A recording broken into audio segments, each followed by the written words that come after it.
good. Okay. Well, let's start with what's trending. Yes, what's trending today? Well, good morning to you, viewers. We begin what's trending in Kogi State, Nigeria, where the governor, Yahaya Bello, on Thursday ordered a delegation of the Nigeria Center for Disease Control and the Ministry of Health to go on a 14-day isolation or leave the state immediately. The federal government had sent a delegation to assist the state, which has not recorded any case of COVID-19, to boost its testing capacity. But when the team arrived, the governor told officials that the rules laid down by the World Health Organization will be strictly followed. He consequently asked that the NCDC officials be subjected to testing and isolation in the state's quarantine center or leave the state immediately. Well, he's come under fire again. Yahaya Bello is very controversial. Well, really. I mean, we expected that he was going to say something like that. We heard that as the response from Cross Rivers as well. If NCDC officials want to come in, they quarantine for 14 days or they leave immediately. I feel doesn't that contradict why they are NCDC officials and why they have a job to do in protecting the rest of us? And like I said to Doctor earlier, what exactly do you have to hide? Actually, let's take some reactions. In any case, you know, they were there to assist the various states that they visited, and Kogi State in particular, where no case has been reported, and people have expressed concern that these states that have not reported any cases. The NCDC team was also sent to Rivers. Rivers has 3 cases. Only Kogi and Cross River have not reported any case of COVID-19. And the position of the NCDC is that it is not likely, you know, that 2 states will just not have any confirmed case at all. And it was on the basis of that combined team of NCDC officials and Ministry of Health officials were sent to check the facilities, to provide technical support for testing. But the position of the Kogi State governor was that they have excellent experience in the management of infectious diseases. In other words, he doesn't think that Kogi State needs the help of the NCDC. No. And then in any case, those officials were more or less driven out of Kogi State, because that's what it amounts to. Well, let's take some quick reactions and we'll conclude with that discussion. Well, one user, Achima, wrote, actually, if Yahaya Bello is thinking well, he would know that there is something not right about all the states surrounding Kogi having a COVID-19 case, and Kogi, a transit state, hasn't. Any right-thinking person will know it's abnormal and would want to know why. You know, another user came to his defense saying, wouldn't really totally fault Bello on this. If we could put the Chinese doctors on self-isolation, why not the NCDC officials? Well, I just hope Yahaya Bello is testing his people. But so that's the conversation on Twitter right now, the fact that, you know, anyone that comes into the state should isolate. Certainly anyone. When now we're talking about NCDC officials, this is a war that is fought by health workers. It's not fought with guns and an army. They are the ones that are coming in to try and save your life. Yes. I mean, it's not as black and white as that. You know, we're talking about NCDC officials here. This is shocking. Have tested. I'm sure that they are. This is their job. They know that they are not positive for COVID-19. I mean, they went in there to do. Although they could test positive at some point. During transit, but I mean, I don't think that. In the event that it happens, that Kogi State begins to throw up very high numbers of COVID-19 cases, I think, you know, the public should have it on record that we will have a duty to hold Governor Yahaya Bello personally responsible. And if the situation in Kogi goes in that direction, I think that the federal government should wield the big stick, lock down Kogi State, and declare a state of emergency in Kogi State in order to be able to address it. Absolutely, I hope because that happens, what really. The NCDC and the Presidential Task Force is trying to do is to be proactive and to do an assessment. And the other leg of their intervention in the states that they visited was also to engage traditional rulers, to see how traditional rulers who are leaders within the community can also help the federal government to track the situation in those states where either low numbers have been reported or no number has been reported yet. Very good. Very well said. Well, let's take another story in River State, where Governor Nyesom Wike has accused the Deputy Commissioner of Police in River State, Amadu Abubakar, of trying to sabotage the lockdown that started in Ojy Okpe and in Port Harcourt City local government areas. Governor Wike, while inspecting the level of compliance by residents, said the commissioner issued illegal letters to companies for money. Well, let's take a listen. the sabotage we get from the police, particularly the Deputy Commissioner of Police Operation, who will sign in approval from company because of collection of money. I'm the governor of the state. There cannot be two governors in the state. And the DC operation has no power.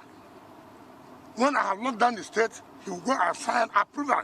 After the State Security Council met and agreed, all these people, nobody will be, they must be tried by the mobile courts immediately. Because what we are doing is not for any particular division. It's for the interests of the state. Well, since the middle of April, Governor Nyesom Wike of Rivers State has been accusing the federal government of trying to sabotage Rivers State. And he has also accused the federal government of trying to import COVID-19 into Rivers State. So far, as I said earlier, Rivers State has 3 cases. Now, his problem with the federal government started when the police commissioner in the state was removed. And then another person was sent as commissioner of police. And his conclusion was that this was a case of sabotage. And he has kept singing the same song since then. Now, in this case, he's accusing the Deputy Commissioner of Police Operations of allowing vehicles to enter the state, and that these were vehicles that he himself, some of them, he had personally arrested, and persons that he arrested. And he accuses the man of collecting money. I think, the Deputy Commissioner of Police in Rivers State can make a case for defamation. Because he could ask the governor, right, to provide proof, right, that he collected money. And that's why I say it's defamatory. Right. Now, I think the governor of Rivers State, he has shown a lot of enthusiasm. I must congratulate him. I think that he has. Checking, COVID-19 in Rivers. However, he should not politicize it. Because he says he himself is going about arresting people and all that. That's the job of the police. And when he issued an executive order, RVSG number 3 of 2020, that executive order set up a task force. Is he also a member of the task force? If he says he doesn't want the police, to arrest violators or control the borders, is he also now a member of the task force? Or he also wants to do the job of the police? Now, instead of throwing tantrums, on television, what he should do, if he thinks that that Deputy Commissioner of Operations, has violated certain rules, the person to report to is the Inspector General of Police. Because I understand he says he's going to summon an emergency meeting of the State Security Council today. Yes, at 3 p.m. today. So what we would like to see is better collaboration between the police and the governor of Rivers State, rather than this back and forth. It's been going on now for more than 3 weeks. The governor accusing the police in Rivers State, accusing the governor. I think it's very untidy. Yeah, Ojy, you were saying you actually commend some efforts. I mean, I do, because he's really, he's been very vocal about trying to make sure that, the COVID-19 case is really, taken care of in the state. Why? Do you have an issue with that? No, not at all. Not at all. I just love to hear different comments. So he has taken a forward stance. He says he's acting in the interest of the people. Well, that's his job. Right. That he should not politicize. I would prefer that he's outspoken the way that he is, other than just saying things that are not. You can be outspoken, but don't politicize coronavirus. The problem in Rivers is that, there's too much politics about COVID-19. Okay. So this accusation that the federal government wants to sabotage, recall that Governor Wike is of the People's Democratic Party. The government in power in Abuja is APC. Yep. So COVID-19, should not be reduced to PDP versus APC. Correct. As you said, you were quoting me. To colors. All right, well, let's take a final story. In Kano State, Nigeria, the former Commissioner of Works and Infrastructure, Mazu Magaji, announced that he has tested for COVID-19. In April, the governor, Abdullahi Ganduje, had sacked the ex-commissioner for his unguarded utterances over the demise of Abba Kyari, the late chief of staff to President Muhammadu Buhari. Following the announcement via Facebook page of the ex-commissioner, social media users have shared their candid opinion. One user, Ibro, wrote, The story of Kano's former commissioner that jubilated on the demise of Abba Kyari is a lesson that life is an echo. What you send out comes back. Never gloat over the downfall of anyone. Same fate awaits a certain person. Well, I wish him quick recovery and a change of mindset and life. Another user, Grace, wrote, for me, Mazu Magaji was bold enough to speak the truth about Abba Kyari, despite the hypocrites in the north and southwest Buharis, those who hate to hear the truth and pretend all is well in the country. Well, I mean, firstly, we all hope that he gets well soon, as we do to anybody that is positive for coronavirus right now. I do kind of recall when this happened, when the late Malam Abba Kyari passed away, and he had made some comments that led to him getting sacked. I believe you brought it onto the show. Yes. But then again, I don't believe in people now wishing him bad for anything that he had done or said in the past, quite frankly. Well, let's put it like this. I mean, when Malam Abba Kyari died, this gentleman, Wazu Magaji, he was Commissioner for Works, right, in Kano State. Yes. He was said to have posted something which was interpreted as he jubilating over the death of another person. But since then, he has said that he was misunderstood, and he also apologized, and that he didn't mean to gloat over the death of another person. And I think that, I thought that would have put a closure to that particular incident. And now that he has tested positive for COVID-19, well, I don't know why other people are saying it serves him right. The truth of the matter is that anybody can be infected. Yes, anyone can. No barriers to this virus. And sometimes, you know, it may not necessarily be out of your own carelessness. It may just be an accident of fate.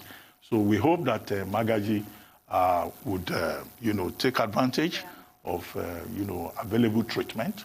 Get well soon. Yes. So I will not join anybody to say it serves him right. No, I don't think that's fair. The conversation on Twitter is whether or not he was actually jubilating over the death of Abba Kyari and whether or not he deserves to be fired at the Do you know, I can't remember exactly what the post said. That's why I paused for a second earlier, because I was trying to remember. I believe it was on Facebook that he had put this post up. And if I recall, when I had read it at the time, I was a bit confused as to why he was getting as much backlash as he was. But then again, I don't want to say anything, and I'm being careful because I can't remember exactly what the post said. It could have been very derogatory towards the late Malam Abba Kyari. Well, something about going to hell or something like that. Oh, wow. Okay, in that case. But the way he phrased it, you know, it was also, you know, open to misinterpretation. Yes. And once he said he was misunderstood and he apologized profusely, Yeah, I thought that was enough. Yeah, that should cure. But I mean, the fact is that, you know, the people in Kano State are obviously very religious, and you cannot, you know, talk about people's death in the manner that he did. I guess that's really why people, why a lot of people are, you know, why a lot of people are outraged, especially because it was more of a religious tone that he took at the point. Yes. But get well soon once again. And Ojy, thank you for today's stories on What's Trending. Have a great weekend. You too.